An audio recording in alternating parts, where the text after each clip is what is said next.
What the hell is so intriguing about yanderes? I have zero background in psychology or behavioral biology, but I'm just going to bloviate some bullshit that will probably look like I'm just projecting all my insecurities. Which sounds like fun to me. A yandere is defined by the internet as someone who's so obsessively in love with someone that they commit violence to protect their relationship, or what they think is their relationship.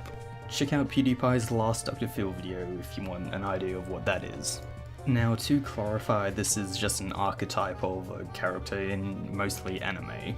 Anime being targeted at teenagers who have a lot of angst and relationship issues, it's a prime demographic. I'm still technically a teenager for a couple days, so I can still say that. Now, I've always liked yanderes. In fact, the first girl that I did anything close to date was extremely comparable to Yuri from Doki Doki. Except the part where she loved me. Oof. And I've dated other girls who were basically emotional and intellectual doormats. They would basically do anything that I would tell them to. They wouldn't question me or challenge me on anything. But they ended up sending death threats to my friends and family. Suffice to say, taken out of a fantasy of anime or whatever it is, this isn't actually that fun. But still, the idea of it is very compelling to me and a lot of others. And I want to offer my insight into why I think that is. I think the most obvious is that we're all lonely, insecure fucks. And that's fine, we all have our own insecurities. But I think the insecurity fuels a desire to have someone who's unquestionably loving towards you. The thought of not having to worry about what your significant other thinks about you because they so obviously want to be with you is something that I think we all crave to some extent. At the same time though, I don't think it's as simple as just that. I think that an important part of it is that the yandere's love is based on something that you believe is deeper within you. They have a deeper understanding of you and they love you for who you truly are. In Future Diary, most people saw Yuki as the quiet guy who spends all his time inside, but Yuno saw something else, something deeper. He was someone smart and compassionate, and someone who could give her all the love that she craved at home. I think a lot of us weeb introverts think of ourselves as deep thinkers than the average person. We see ourselves as smart and compassionate, and we think that we just don't have someone to bring it out of us. We don't have a way to express it. The yandere reaffirms this. The yandere tells us that we are special, that we are super amazing. If I didn't feel constant hatred and alienation towards society, I don't think I would feel the attraction to the archetype that I currently do. But not only does she validate my angsty edge, she also shares it. The yandere is always portrayed as someone who's just as alienated and misanthropic as the main character. Again, look at Yuno. She's supposedly the most popular girl in school, but she's always shown as the outsider of all the groups. She's never shown as a functioning part of a greater whole.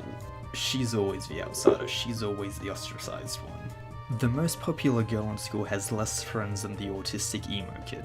And this is done very deliberately. As autistic emo kids ourselves, we want someone who's different from the amorphous blob that is people, the greater society.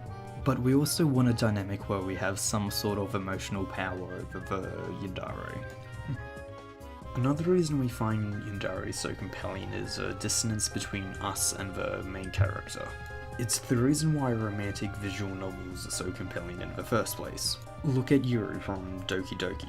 Looking at it as a dating sim and not a horror game, the main drive to it is the anticipation of the main character confessing to her, or vice versa.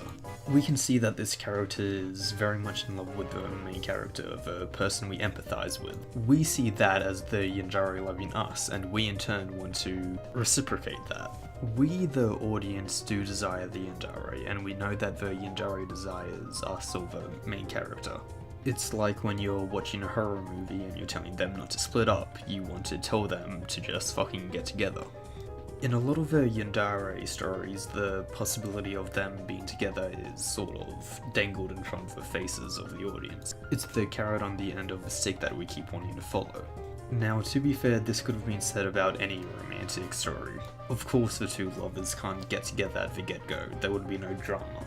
But I think that this aspect is amplified with yanderes because of the burning desire that the yandere has for the main character.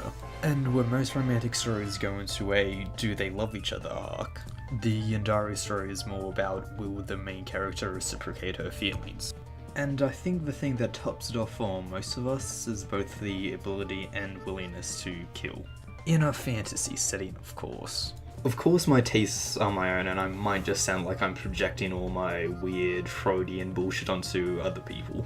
But I always found the chicks that can kill to be extremely hot. The best waifu in Dota is Phantom Assassin. The best waifu in Danganronpa is Peko Pekoyama. The best waifu in My Hero Academia is... It's fucking Froggle, you fucking artist! But in all seriousness, the new craze in cosplay that's overtaken Harley Quinn is now Toga, the murderous, blood fetishist schoolgirl from My Hero Academia Season 3. The idea of a strong, murderous woman, I think, is more attractive than the whole I am obsessed with you.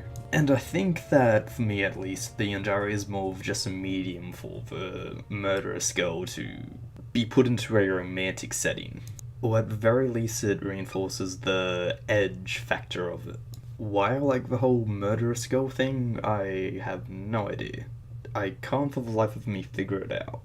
Maybe I have mummy issues or something, maybe it's a castration fantasy, maybe it's some weird Jungian archetype or whatever fucking psychological MacGuffin. Now, as a side note, I can't really speak much for women, but they could be something to do with it about, domination. About half of women have rape fantasies, and 1 in 5 of them have them repeatedly.